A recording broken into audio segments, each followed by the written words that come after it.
Welcome, fellow storm riders. This hypnotic storm has become a social disease. Except it's the kind of disease you want because it makes life more fun. Welcome to Brain Software episode 69 with Mike Mandel, and I'm Chris Thompson. He hates when I telegraph the wacky endings of the podcast. He can't afford a black Tesla because he's just spent all his cash on the latest iPhone. Well, some of it. And he's the proud owner of a double steel-plated slapjack. Hurrah! Please welcome to the center of the hypnotic dance floor, the man who started this party, but he doesn't dance like Mick Jagger. Here he is, Mike Mandel. Yes. You like to cut that off? Chris, that was- that's a good beginning. That's really good. I especially want to comment on doesn't The Mick dance Jagger? like Mick Jagger, yeah. I'm one of the white guys can't dance classical. I know I'm ripping my race apart and my gender by saying that, but hey, I'm one of them, so I can say Does it. that make you a racist? Yeah, because I'm racist against I was always wondering, white people. You know, if somebody makes a comment about a race, but it's a positive comment, isn't it still racist? It's positive racism. Yeah, yeah. exactly. But like I said before, I'm a racist in the sense that I support my own race, the human race. Right. The whole idea of races is ludicrous anyway. Yeah. But, buddy, it's fantastic. I'm glad you mentioned the double steel-plated slapjack. We use slapjacks in the British Jiu-Jitsu system as our go-to self-defense tool that we carry with us, our everyday carry. I've moved away from edge weapons because I'm less likely to go into a court case with a slapjack, and they're a wonderful thing. If you want to find out what they are, check Green Man Leather. They're out of Etobicoke, Ontario. Is it .ca or .com? I think I'm not sure. Figure it out. Google it. Google Green Man We'll Leather. put it in the show notes if we can remember. And if not, we'll Google it out. I mean, we'll edit it out. Edit it. We'll Google that out. Green That's Man great. Leather. So you Google something so thoroughly it disappears off the web. That is hilarious. So basically, slapjack is a big piece of steel covered in leather, and it's got lead weight in it. Sometimes with the lead weight, but it just will... When you do hit the dirty, when you hit people with it kind of hurts a lot. It does. All right, so let's get on. What's on the agenda today, Christopher? Well, we wanted to spend an entire podcast episode talking about what we're now calling social hypnosis. So, interesting. In the past, we've called it informal or impromptu hypnosis, transgender hypnosis. People refer to stage hypnosis and street hypnosis and things like that. And we were talking the other day, and I thought, why don't we just call it social hypnosis, because that separates it from, not that it separates it from asocial hypnosis, but what I mean by social hypnosis. Yes. To me, social hypnosis is any hypnosis that is not done in a formal client setting. So a therapist with a client dealing with a specific issue, usually in private. You said what it isn't. You said it's not done. Right. So let's clarify that. Social hypnosis is hypnosis that is done outside of a therapeutic setting. Yeah, it's not a research setting either, for that matter. And it's basically it's not done in a private setting, right? Well, it could be if it's somebody's home. Sure. But you mean not a one-on-one exactly. Right. I mean not one-on-one. You come to see me, you're in my office, and we're dealing with that horrendous phobia of snakes or fear of flying or whatever it is. So it's more of a social, it could be out in the street, it could be the stage performances that you've done thousands and thousands of. Right. It could be a demonstration of some sort at a social gathering. Yeah, a party, somebody's house, just something to do. So we wanted to talk about this because... the old make them eat an onion, pretend it's an apple thing. Yeah, hilarious stuff. Loads of fun. And some of that stuff, Chris, is crazy because I looked through... Remember I had so many hypnosis books, it was insane. Mm-hmm. A lot of very rare texts. And about 3 years ago... I grabbed a bunch of them. I'm just running out of space because, my house is a library. It's full of books. Yes. And my wife and I get rid of about 300 a year. Which means we're buying 300 a year. Yeah. So anyway, I discovered all these old hypnosis texts, and I thought, why give these to my what are you trying to say here? I have no idea. Edit that out. Yeah. So I thought to myself, why would I give these to my friend Chris when he can benefit from them immeasurably when I'm dead and gone, when I can sell them for $5? Yeah, exactly. Which is what I did. I took a bucket of them and went to a Toronto hypnosis group, and Gabriello Pittman and a bunch of those guys grabbed them and bought them up. But having said that, in those old books, some of the things they suggested, Chris, they bordered on being freaking criminal. Oh, sure. Telling people... You mean worse than eating an onion and thinking it's an apple? One book actually said, and listen, guys, do not do this. You could kill somebody. But it actually said hypnotize someone, tell them they're drinking a fine Chablis or something, and you give them turpentine. Oh, I thought you were going to say bleach or something. Have them drink turpentine. I'm thinking turpentine has got to be toxic, isn't it? I would not think that it would be at all useful in any way. You didn't answer the question. Yeah, no, I don't know if it's toxic. I have no recollection of that, Look, Your Honor. everything is... Water is toxic if you drink too much of it, right? No, it isn't toxic. It floods your system, right? Well, everything has a... what do they call it in chemistry? It's, yeah. LD50, lethal dose for 50% of the population. It's called an LD50. Sort of the reverse of a half-life. Yeah, exactly. It's a half-death. So there's It's shaping up to be one of our better podcasts. There's an LD50 for water, right? Yeah. So losing interest. But yeah, that's great. So don't buy those books. Don't buy those books that tell you to do. But that's the kind of informal stuff. Okay, so maybe let's start, before we break down how you do social hypnosis and some of the funny things, what are some of the funny things that you would find acceptable that are really funny, but they're not harmful? Oh, well, I remember years ago, Chris, back about 1977, 78, when I was doing the space show, remember we had the big set and everything. I was at a friend's house. His name was Bruce Walker, and he used to live in Toronto. He's out west now. Very nice guy, worked for Kodak at the time. And he had a surprise birthday party for his girlfriend at the time. I won't say her name because it was at the time. And they had a bunch of people over, and she came through the door, and it was surprise, and she was totally freaked out. So for the humor of it, because she was so shocked and so thrilled, I hypnotized her. We let her experience it again and again and again. Oh, that's hilarious. So she'd go back out to her car and come in and be totally shocked and surprised every time. So you just set up amnesia and then had her go through it again. Multiple layers of amnesia. And that's really back in the days I was first experimenting with amnesia. That's amnesia nice. is a great thing to mess with. But while we're on that, Chris, we got an email from one of our storm riders the other day, and this is Hypnosis in the Storm Rider community. Remember he said something to the effect of he hypnotized a guy and his girlfriend. They were having problems. Oh, yeah. You remember the details on that? Yeah, so this one was not for the purpose of fun that I'm aware of, but well, maybe it was. Was it? Yeah, I think he was doing it as an experiment, a social, like a fun thing to see what would happen. Yeah, and was it, I can't remember if it was the guy that was hypnotized or it was the guy. The guy was hypnotized to forget this girl ever existed in his life. Or was it that to forget that he knew her or something like that? Yeah. Same thing, which right? worked. Forget that she exists. Yeah. And then apparently the report was that he was told to come back and be fully awake and remember everything, but he still didn't remember her. He still did not remember her. Which just smells fishy. It smells fishy to me. And the implication, the guy, he still doesn't remember her. And guys, you got to cover your butt with this stuff. The guy's faking it. The guy, I'm convinced he is. I don't think he'd pass a polygraph or any kind of voice stress analysis on this. The point is, the implication, and I used to run into this in my very early years in the mid-'70s, late 70s, do a high school or something, and, these kids have not snapped out of it. They're still, under, right? So I'd have to hang around for an hour after the show to make sure no one was still under. And they'd warn them, if you don't snap out of it, he's still here. Attention-seeking. So I'm getting all these young babes in that because I was a rock star then, like Jimmy Page. I was not always as you see me now. I used to be a man of such virility and power. And so, all these kids would hang around so I could snap them out of it individually and stuff. And no matter how I framed it in the early days, on the count of three, whatever, you come out of it totally, you're back to your normal self, there would still be these occasions because it was in their best interest to do this. Now, in the case of the man who has apparently forgotten his girlfriend exists and that cannot be given back, it's a paradox. The implication is that the hypnotist, our storm rider, has so much hypnotic power that he can set a suggestion that even he cannot remove, which is ridiculous. It's like saying, can God create a rock so big he himself cannot lift it? It's just... Yeah.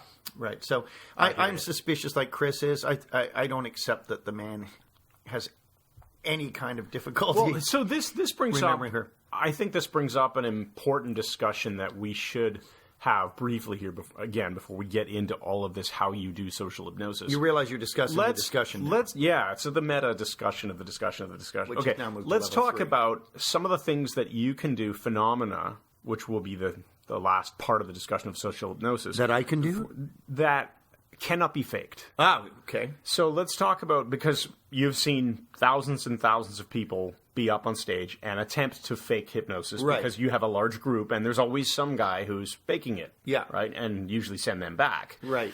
So what about in in a situation where somebody's, let's say, at a social gathering, they're just in a little party at a house, and some people want to experience hypnosis, what are some phenomena that you can have people go through to experience where they won't be faking it? I've seen, you will negatively, not that we would phrase it this way, but you would give someone the instruction to negatively hallucinate your body and only see your head floating, for example. Well, you could fake that, right? Right. You can pretend that you only see the guy's head. One of the things that is a giveaway, well, let's look at it in terms of giveaways. When you're doing informal hypnosis, to know people are faking it, there's two real keys that I work with. One of them is people who are faking it go beyond what you tell them. Right. They start going way beyond the instructions. Right. So if I'm telling them that, they're sitting on the back of a small fishing boat and they're fishing for sharks or something, which I've done, and the guy is getting up out of his seat and he's yelling, "Ahoy there," like to other ships and stuff, and drawing attention to himself. Right. Then I know now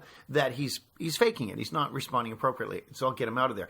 The other one is the speed of response. You know full well, Chris, the unconscious mind is far faster than the conscious mind. In fact, the unconscious mind is the one that will yank you out of the middle of a road when you step in front of a truck. The second you hear a horn, your unconscious yanks you back. Your conscious mind does not have to say, "Oh, what's that Doppler effect? It sounds to me like a large vehicle bearing down on me at high speed. Perhaps I should look and see." And wham, you'd be hit by then. So the unconscious is fast. And when I'm seeing not psychomotor retardation, where people slow down in response to suggestion, but when I'm seeing something like the response is too slow to be unconscious, I know they are consciously faking it. Now, having said all of this, this is a good podcast. Yeah. We occasionally run into the thing that Erickson pointed out, though. Remember, Erickson said, and Milton knew, it is impossible to adequately fake hypnosis, because once one begins to put all the components of a hypnotic trance together with sufficient glanivity, you create the trance. Glanation spills over into trance. Well, like the Mandel's kid theorem. that was hired to fake hypnosis in one of Erickson's demos. Yeah, I was going to give him $10, which is like you could buy a house for that. Sneeze on command or something like that, and he didn't respond. He refused to do it because he'd gone into trance. So well, he went into trance, right? Yeah, and there's been pain studies, I think with Hilgard and Hilgard, where you can hypnotize someone to have an analgesic limb that you're going to do work on, put sutures in or something. You can have someone else who is not hypnotized, and then you can have a third person who pretends to be hypnotized, or that group.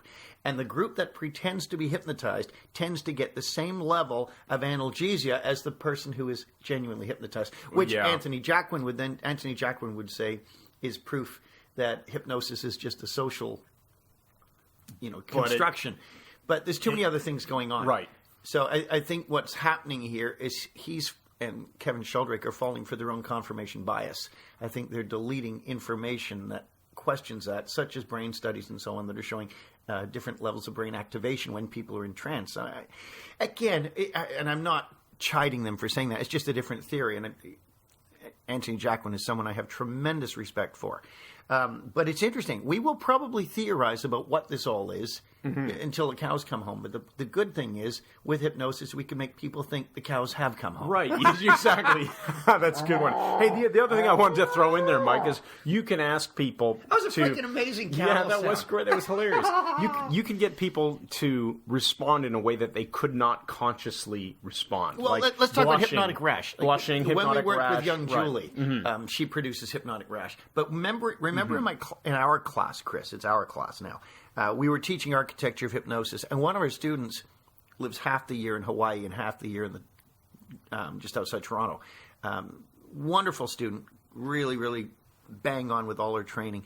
She produced hypnotic rash all across her neck. Oh, she didn't know, of course, in trance, that she was and doing she didn't know she was. I mean, she had such a profound hypnotic rash. So what we did was I told the class about. We got a photograph of it, and later on, another day, we had brought this up, and I said, "Would you be willing to do an experiment?" She said, "Sure." So I hypnotized her in front of the class. She was wearing something delightfully low cut, as I recall, put me in mind of Lady Melbury in the second episode of Henry Squatter's Demise. But anyway, she was wearing this fairly décolletage outfit of some sort. I'm probably dwelling on it too much at this point. Probably, but yeah. But I gave her the suggestion that she would manifest hypnotic rash. And you she were did. there. I mean, Yeah. we got a picture of it. It was seconds she produced it. Now, how the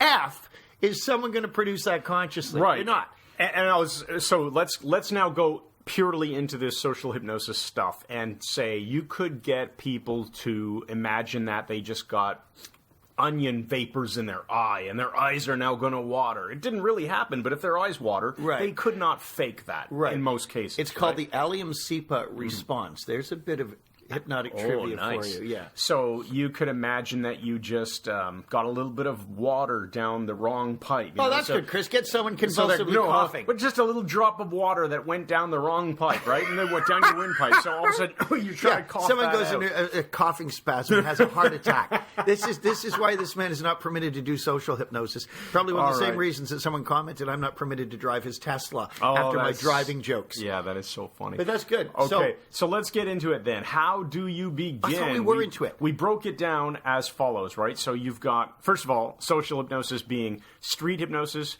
with your friends, or let's call it friends or acquaintances, and stage hypnosis. Those are the three elements, or three categories of social hypnosis, not being therapy. Right. So on stage is very structured. People are typically paying to see it, unless you're at a corporate event and you're an add-on. Right.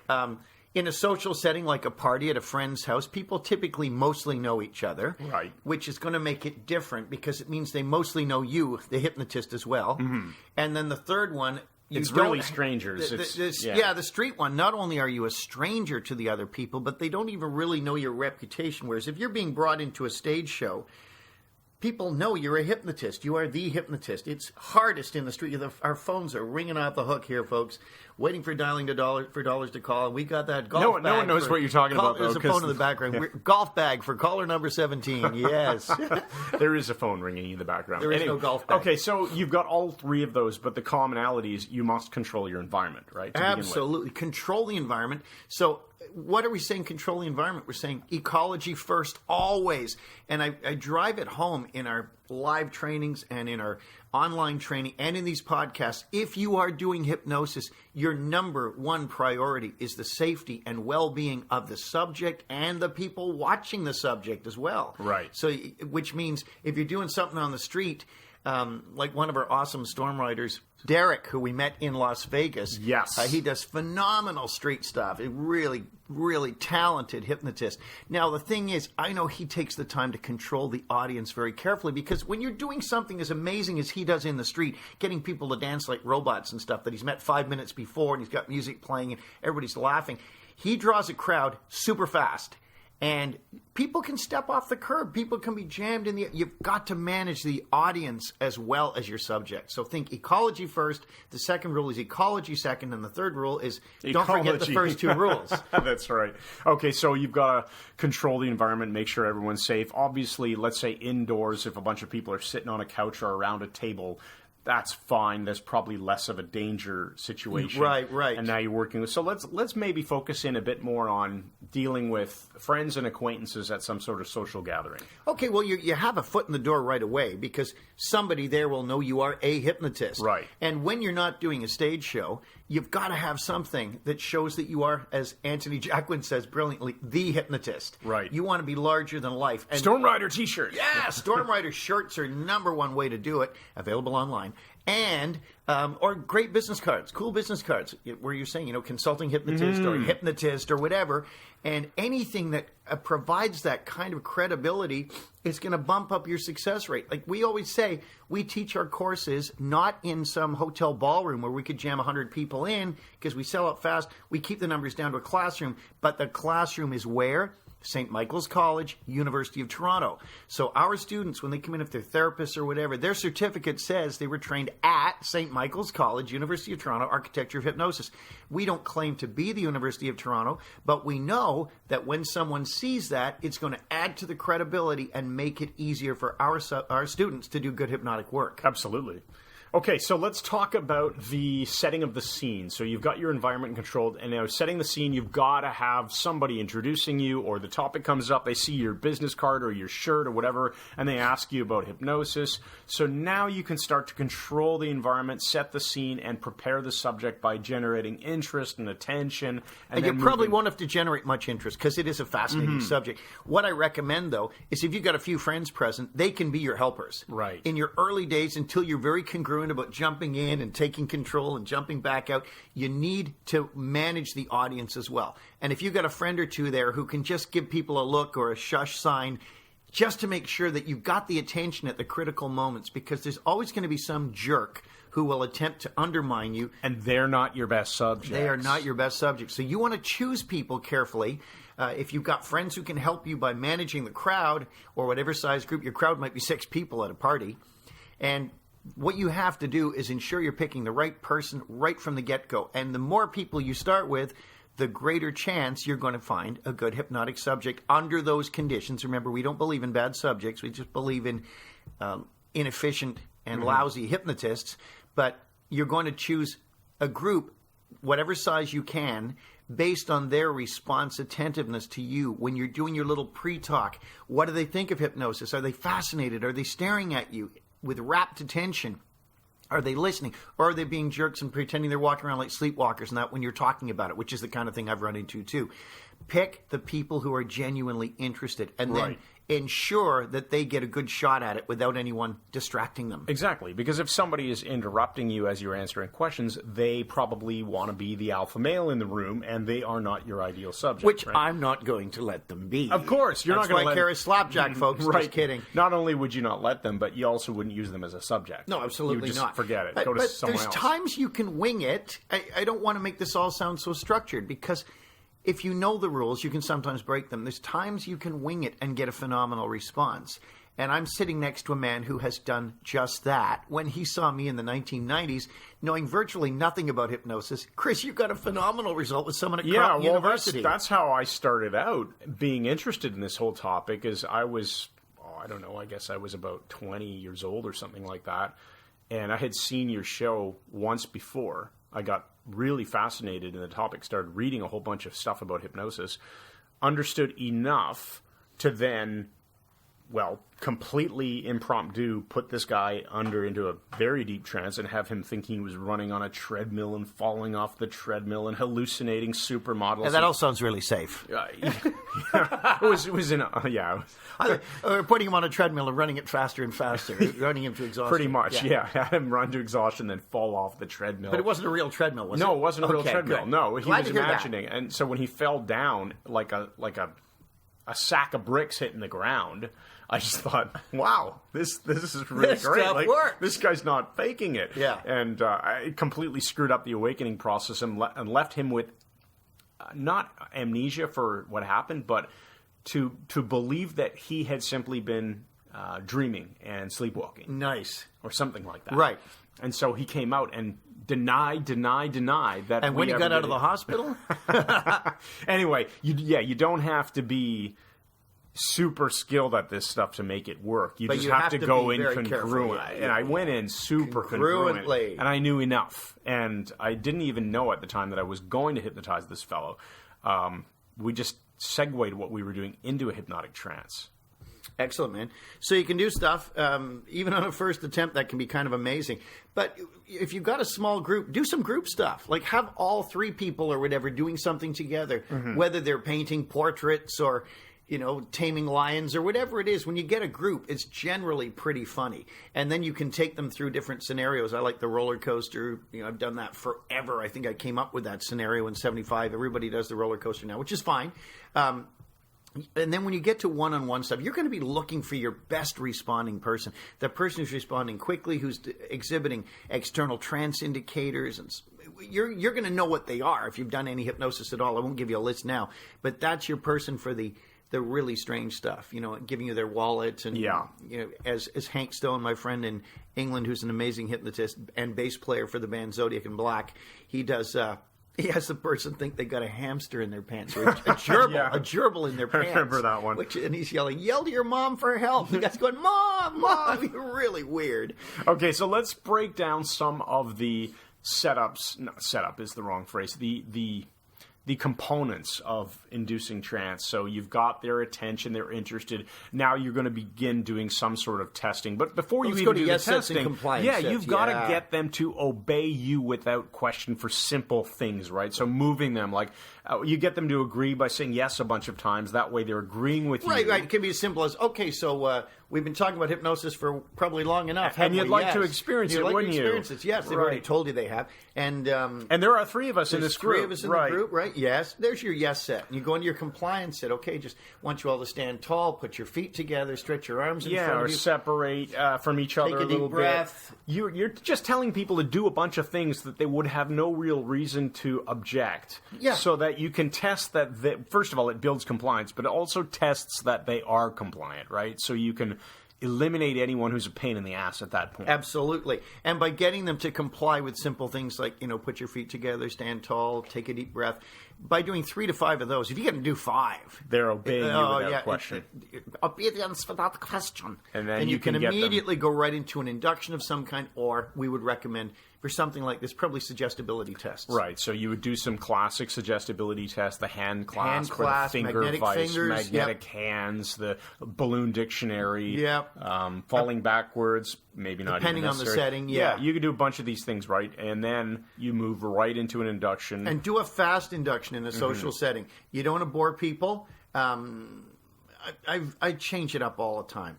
I don't have a specific plan for an induction, but if you do something fairly quick, you'll get a great response. So and then fractionate them. You've got to deepen the trance if you're doing hypnosis for entertainment. So make sure.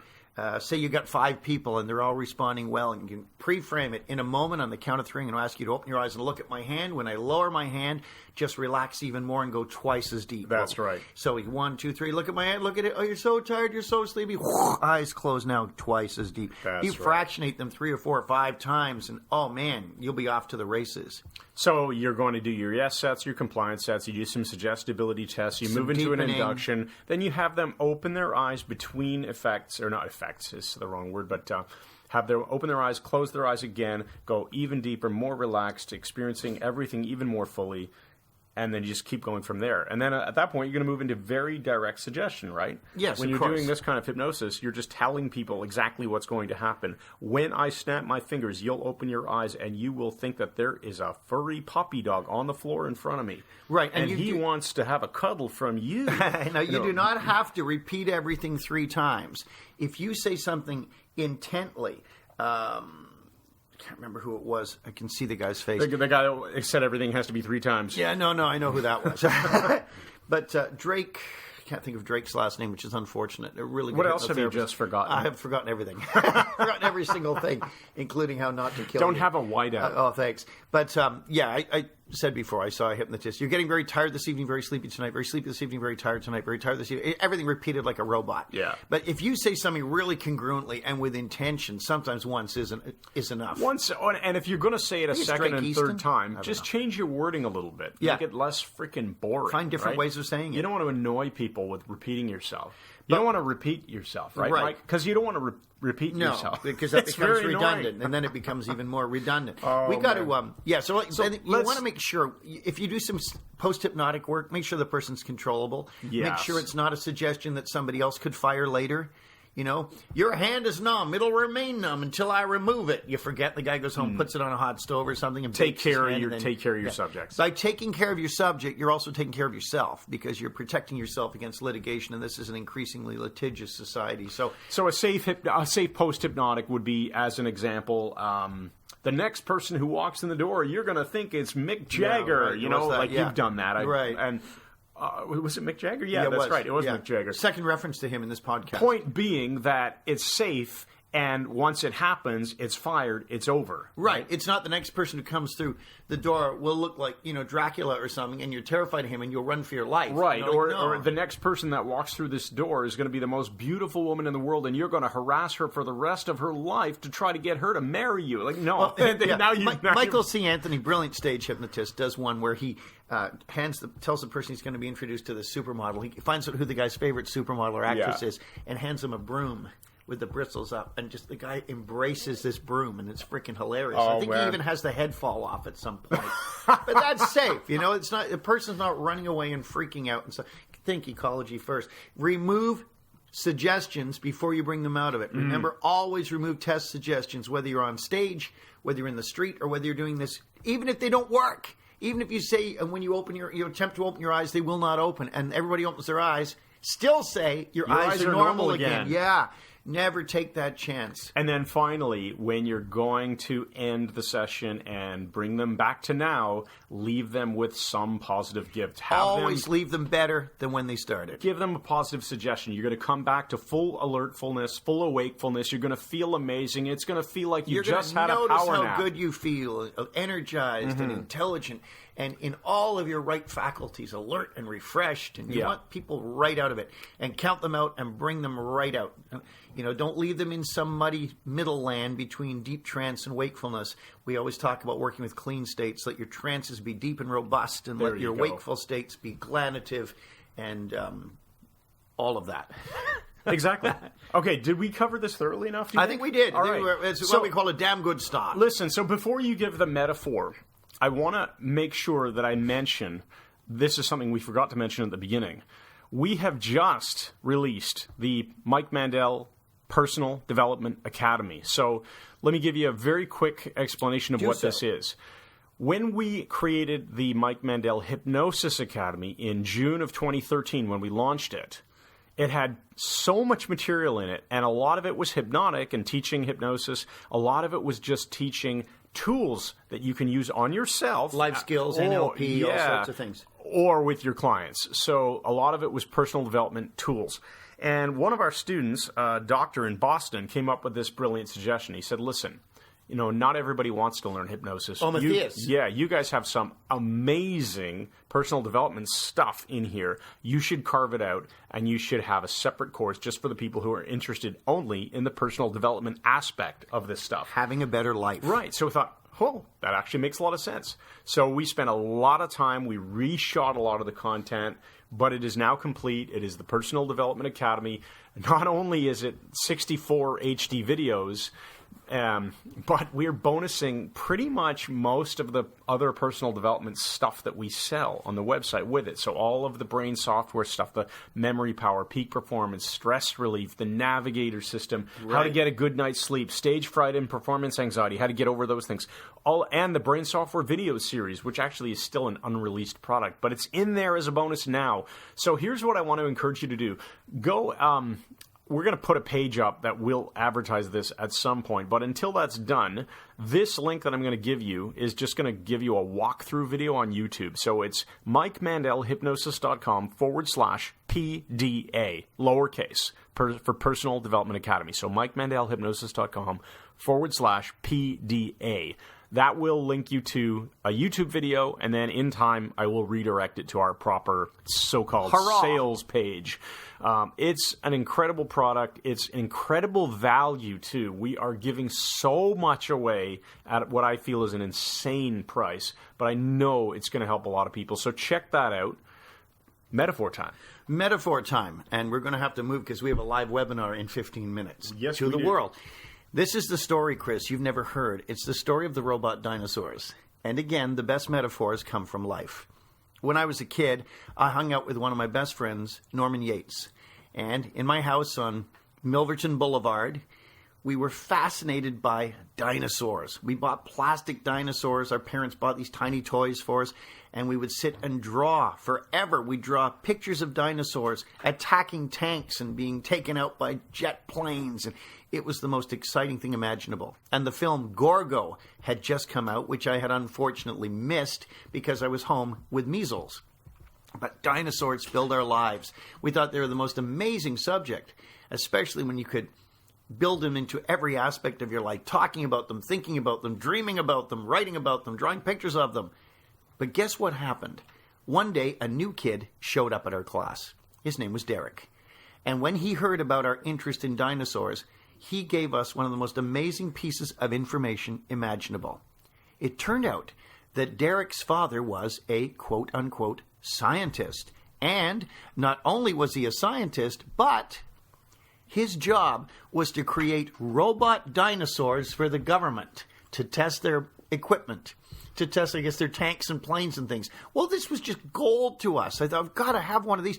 I want a robot dinosaur. Does he sell them? Does he give them away? No, he said, but we do have one at home. He said, a couple of years ago, it broke out of the garage and the police had to get tanks. Norm Yates and I were so excited about this.